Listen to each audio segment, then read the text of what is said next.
All right, so you're about to do a starter on an F350 Super Duty, and I'm going to give you some tips that are going to save you so much headache. I've done quite a few of these, and please take my word for this. This stuff is going to help you out a lot. It's a matter of whether this job is going to take you 3 hours and you're screaming and yelling and probably end up getting a divorce by the time you're done doing it, or listen to what I'm about to tell you and you can possibly get this job done in 30 minutes maybe.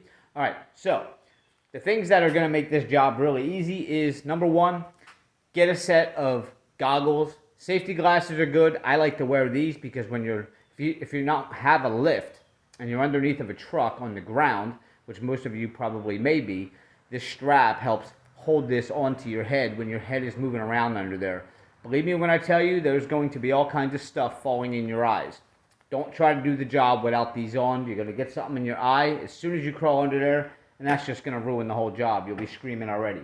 Right? The next thing you're going to want is a 10 millimeter. This is going to be for a wire on the solenoid. And you're going to want a 8 millimeter wrench. If you don't have one, get a 5/16. That's going to be to disconnect your battery when you pop the hood. Another thing you're going to need is a 1/2 inch socket. This swivel, it's going to save your life. It's going to do wonders. And the other thing is this extension. It's about 6 inches long. If you don't have a 6-inch extension, maybe find extensions that are 3 inches long and connect them together. It's very tight quarters on some of these bolts, and it's almost very, very crucial that you have anywhere from 5 to 6 inches on your extension. All right, this is a 3/8 setup, and that's pretty much all the tools you're going to need. Other than that, when you're laying underneath of a truck, one of the hardest things that makes one of the things that makes the job hard is your neck is completely bent as you're reaching up in there, and your neck and your back is going to hurt. Okay, so get something maybe to prop your head up or whatever. And last but not least, all these tools, keep them right next to you, or you're going to be going in and out from underneath of the truck. Keep everything right next to you, especially when you're under there. It's hard to turn around and reach for things. Keep everything right next to you. I personally use a magnetic tray. I set it up there on the frame, and I put everything right there. This way I can just reach and grab it. And last but not least, as you're taking these nuts and bolts off, maybe have a separate spot where you put all of them. Me, when I take a nut out, once I'm able to put it back in, I'll screw it back into where it was so I don't lose everything. All right, but those are some of the tips, and trust me, when you get under there, if you don't follow these, you're going to go, damn, I should have followed that. All right, let's get into it. First thing you're going to want to do is disconnect your battery. You can see I got my positive and my negative terminals disconnected. This is my starter, got from Napa. It's 244-9317. This is a 2015 Super Duty F350 XL. And that is what the starter looks like. So we're on the passenger side here, and what you want to do is go right behind the passenger side wheel. You're going to come up under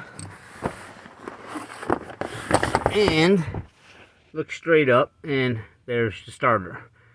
We got one nut here that's got to come off. That's a 1/2 inch, and then you have some wires back here. I actually forget what size those are, but I'm going to get to them in a second. Your third bolt, if you come up on the side of the starter, you're going to see it. And our last and final bolt is going to be way up there on the starter, which is going to be the fun one. Starting with the first nut, you're going to want to put an extension on here, and it's a 1/2 inch. And you're going to want it long enough to go past the starter, because this is the only room you got back here to turn that ratchet. If you have to have an extension, because your ratchet is just going to hit the starter here, and you're not going to be able to turn it. So get an extension that goes out past the starter, so that you have this little gap here to go back and forth.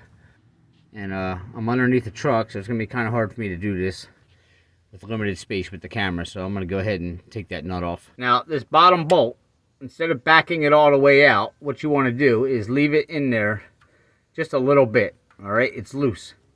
And reason because once you undo all these other bolts on here, the starter's pretty heavy. The last thing you want is this starter coming down on your face. All right, so leave this threaded in just a little bit, this bottom bolt, so when we do take out that top one, this starter is not crashing down on our heads. Before we take off this small nut on the end here, going to the solenoid, we're going to go back to this one here. All right, this is going to be a 1/2 inch. You have this little cap on here. You just want to pop that off.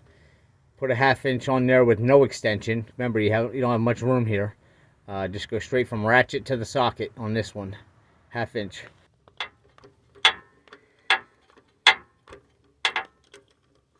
Got that one off there. Now, go up to this small one here, which is a 10 millimeter. And you don't need any extension or anything like that.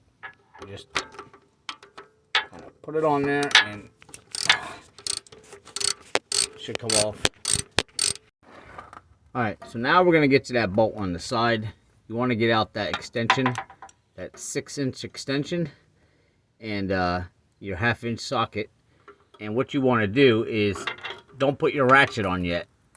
And make sure you got goggles on right here, because this is where all the rust is going to fall in your face. And just kind of feel around up there until it drops onto that nut. Okay, now I got it on there. And you can see I have a little bit of space for my ratchet right there. That's why I said 6 inches on the 6 inches on your extension here, because you only got a little bit of room here to get your ratchet in there. All right, got my ratchet in there. See how tight it is? You don't have much room, but it's coming.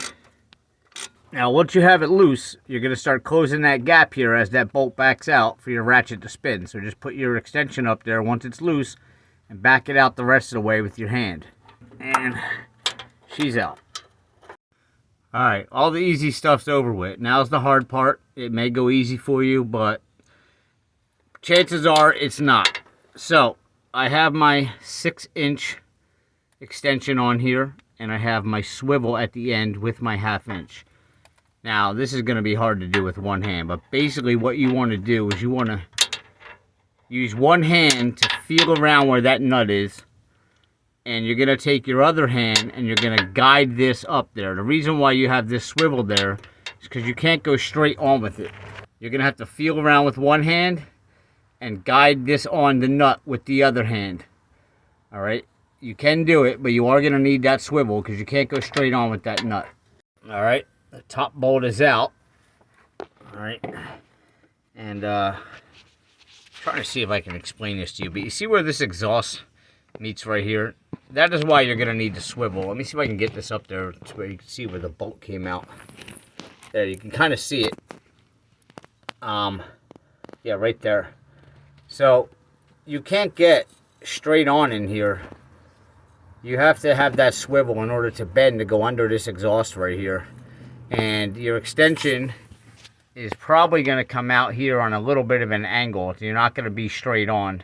You're going to have to ratchet it off like that. Now, getting it on, you're going to have to do the same thing. You're going to have to feel around. It'll probably be a little bit easier getting it on to slide that nut in there. But that's the most challenging part of the job. The first time I did one of these, I was screaming and yelling for hours. So far, I've only been into this job about 20 minutes. But I knew what I was going to get into. But that's out. Now, the starter should be loose, and it is.